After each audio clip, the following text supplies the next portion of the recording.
जैन। ओम।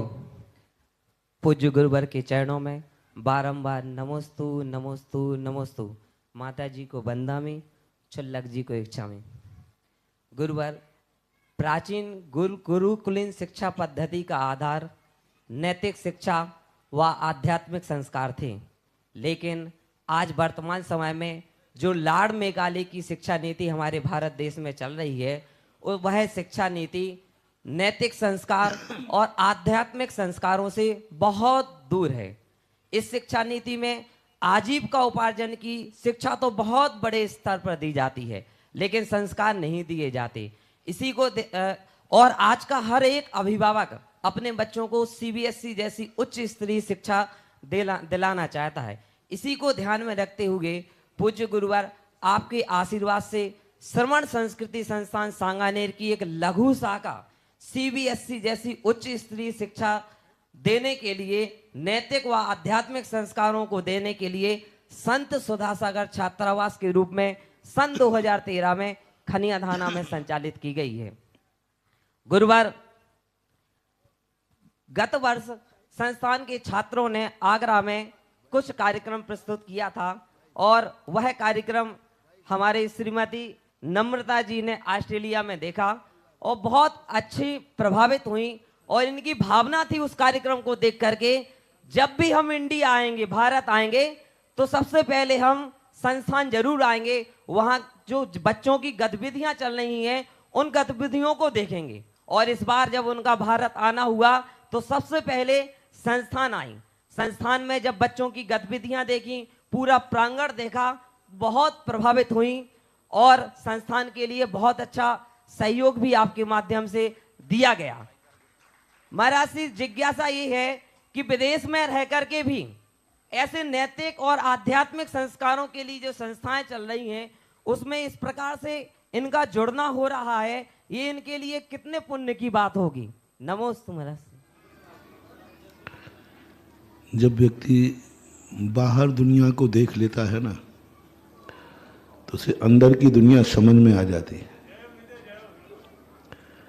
व्यक्ति जब चारों तरफ चकाचौंध देखता है तो उसको ऐसा लगता है विदेशों की जो संस्कृति है, विदेशों का जो कल्चर है, वो थकाने वाला है। मनोरंजन करो तो मनोरंजन के बाद व्यक्ति फ्रेश नहीं होता, थक जाता है। दुनिया को आंखों से देखो तो आंखें रिलैक्स को प्राप्त नहीं होती, आंखें थक जाती। दुनिया की कानों से बातें सुनो तो कान थक जाते। दुनिया से बोलने की बात करो तो गला मौन रहने का मन करता है।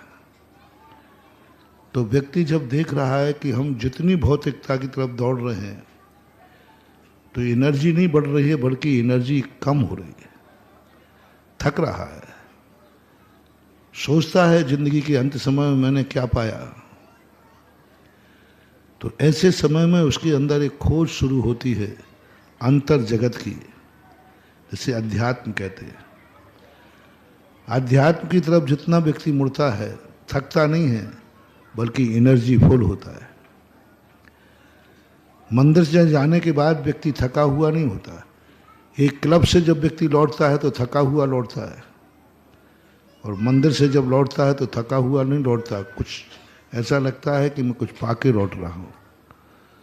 तो इसी प्रकार से भारतीय संस्कृति के जो संस्कार के साथ शिक्षा थी, भारतीय संस्कृति आजीविका की विरोधी नहीं है। वह कहते हैं कि आजीविका तो एक मजबूरी है, आजीविका तो एक समस्या का समाधान है। रोटी हमारी जिंदगी की आवश्यकता नहीं है, रोटी हमारी जिंदगी की एक मजबूरी है। क्योंकि भूख के बिना, हम रोटी के बिना भूखे नहीं रह सकते। यदि भूख नहीं लगे तो रोटी का कोई मूल्य नहीं है।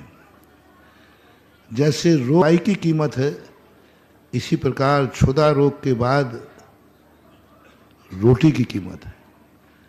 और अध्यात्म कहता है कि तुम्हें हम ऐसा एक सूत्र देता हूं जिसमें तुम्हें बीमारी नहीं हो। जिस व्यक्ति को बीमारी नहीं है वो बताए दवाई कितने रुपया में लेगा।